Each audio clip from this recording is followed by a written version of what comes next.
What's up, guys?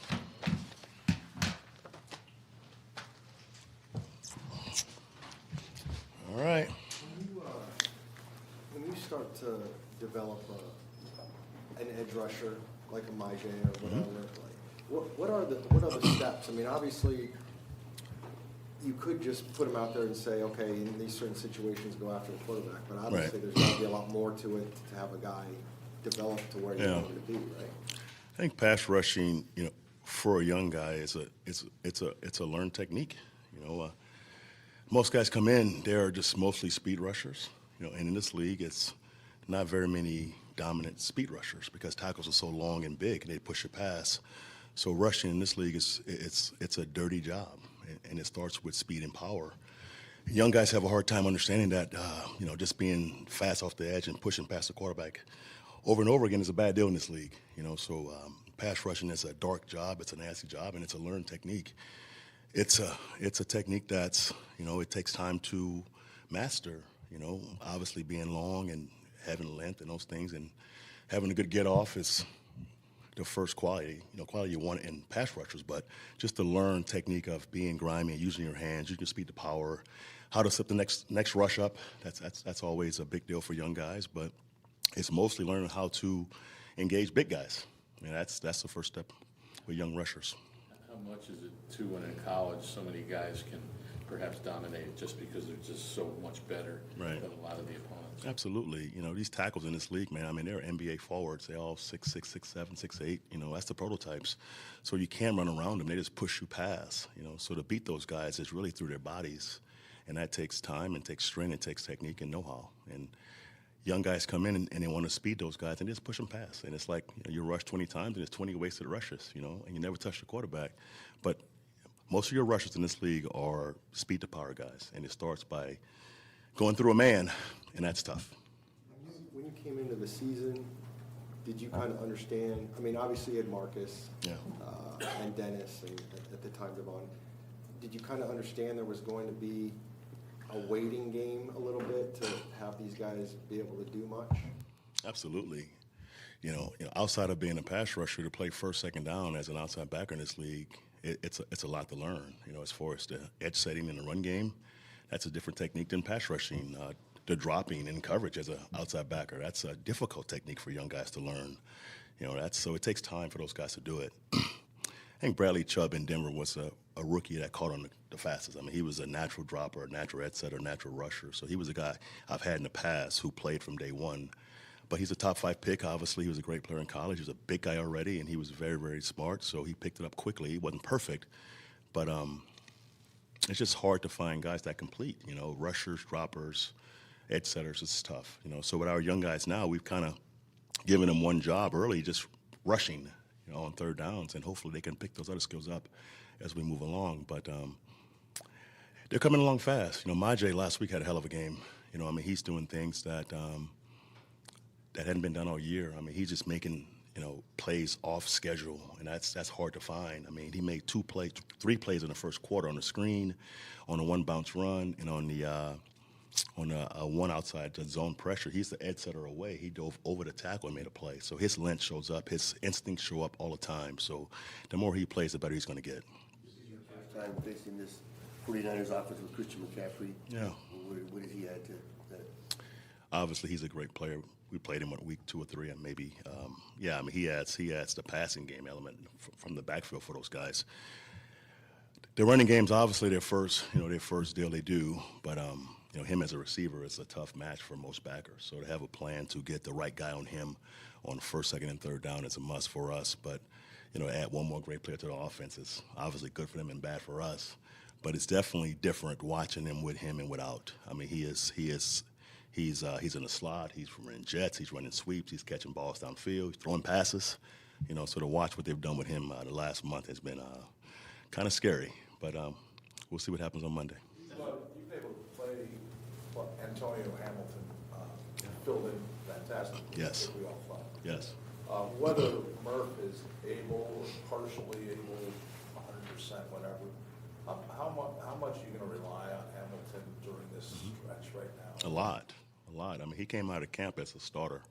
Obviously he had his accident early. He missed the first month and a half of the season, basically. But he's getting back to what he was in the summer, and to watch him play, not only as a cover guy Sunday, but as a run defender. I mean, he made some plays in the running game that hadn't been made in a while, in the C and B gaps, and that's a test of his toughness and his size. He's a big corner, but he played his butt off. 11 tackles, 2 PBUs, almost a pick 6. But he's a guy that has great confidence in his game. He studies, he's mature, he's tough. So obviously, he's playing good. So as he's playing good, he's going to play more for us. You mentioned McCaffrey, and then with Mitchell back, how much is a 1-2 punch? Is that tough to? And how different are they? How much are they? It's the same most of the time. Mitchell finished the game last week. I think the last 8 to 10 carries it was Mitchell, and he's fresh. He's a young guy, so he's a tough out. McCaffrey obviously in the pass game is a bigger threat, but in the run game it's the same. It's a tough scheme to master with the jets and the motions and the shifts. They're trying to ungap you before the ball's even snapped, and most of the time they do it.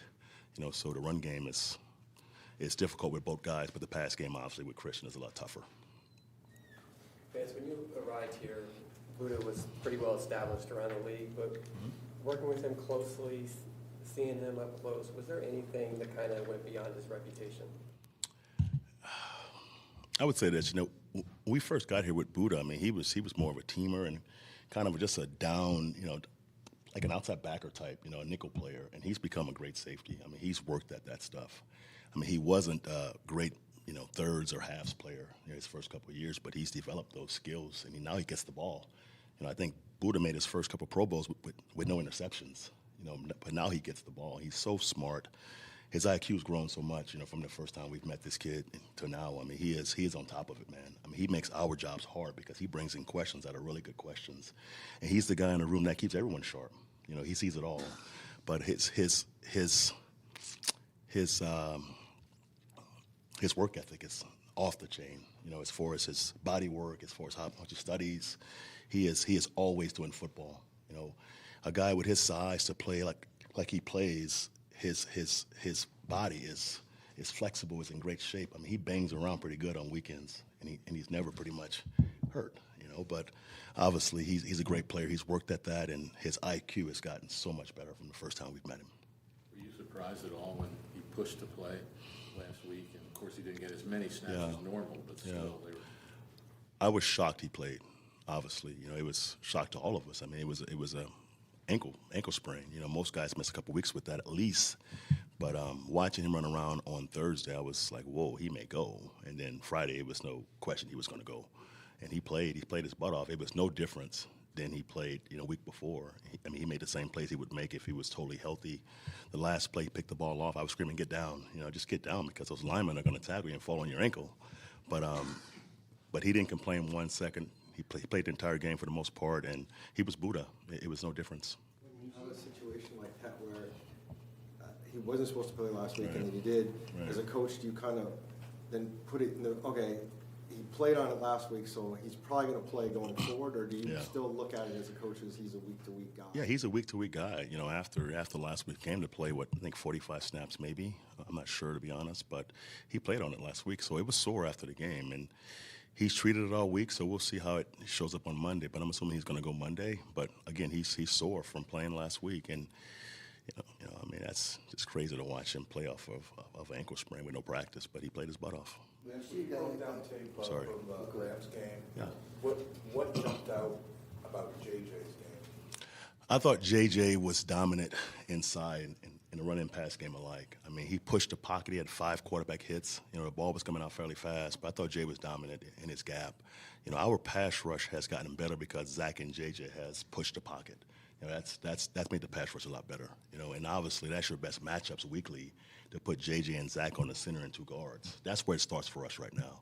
And then having Majay and Cam and Junk on the edge pushing the pocket from outside in. But JJ and Zach controls our pass rush. Absolutely he can. Yeah, I mean, he can get to the quarterback really fast, and Zach's the same way, And Jay, if he's playing with his power all the time, most guards or centers can't block him one-on-one, So he gets the slide a lot of times from the center, and Zach gets the one-on-ones most of the time. So running games with those 2 inside has really helped our pass rush, win more often than not. when you have a guy like Budda that powers through and toughs it out, Yeah. how can that encourage other guys to say, hey, maybe I'm not that hurt after all? Absolutely. I think, most of these guys are sore, after week one, everyone's sore. So to watch Budda push through, and he's our leader. I mean, he's our team captain. So guys have to watch that and say, man, that's pretty cool. So if I can go, I should go, and that starts with your mindset. I mean, Budda was pushing the play from the day he got hurt, so that's definitely a good example for our young guys, trying to push through injury and trying to play through the whole season, because everyone's sore, everyone's hurt right now, everyone's tired. It's late in the season, but the team who pushes through and make their runs late, man, that's the ones who are going to make the playoff run. So that's our hope. So having Budda, having JJ and those guys push through right now is big for our team. When it is this stage of the season, now you have the, with the altitude Yeah. and all that. And I know Hamilton said earlier in the week, well, the answer is just get him 3 and out. We won't have to do that much. Play less, right? Yeah. Like that's easy, right? But it certainly helps some guys in a regular situation that you weren't on the field for that many plays. Absolutely, and that came down to third downs. Our third downs were dominant on Sunday. The red zone was still average. The last one killed me. Again, to give up a touchdown that late, but the third downs were pretty good, and that helps us play less snaps. And obviously, Coach did a good job offensively, pushing the ball and burning clock for us. So it was a team effort, and defensively, we can win third downs and win red zone. The points are going to be low. Knowing what your record is and what it can be, is this one of the biggest games, regular season games you've coached in here? Yeah, I would say so. Obviously, right now it's a division game, and it's a chance to win 2 in a row. For this team, and that's huge for us. But yeah, I mean, every year you have games like this. Cincy one year we had to win 3 in a row to make the playoffs. So I've been there before, and it's no different each year. But this is a big, big game for us, being a divisional game and being 2 in a row for our team. So everyone's locked in. Hopefully, play our best football on Monday. We're excited about it. Back to that altitude, Yeah. do you adjust snaps at all during the game to make sure you're fresh at the end? Or? I think you figure it out as you go. I played half my football years in Colorado. And the bottom line is this: if you're playing good, you win. If you don't play good, you probably won't win. No one ever talked about it in Colorado at all. And it was never a big deal in Denver. It was kind of a thing that we used for us to kind of push forward in the fourth quarter, where we trained. But, I mean, I didn't win much as a head coach there, so it didn't matter much in Denver. So again, guys, it's a mindset. Honestly, it's a mindset. It's like going from the West to the East Coast. It's a mindset. Some teams go Friday, some teams go Saturday. You show up and play good, you win. That's the bottom line. But obviously, if guys are getting tired on Monday night, you're going to have guys sub out. That's for the big guys especially, but most of it's mindset. Thanks, BJ. All right, guys. Wish it would have worked better. Wish I had time in the fourth quarter. Just gave me the wins.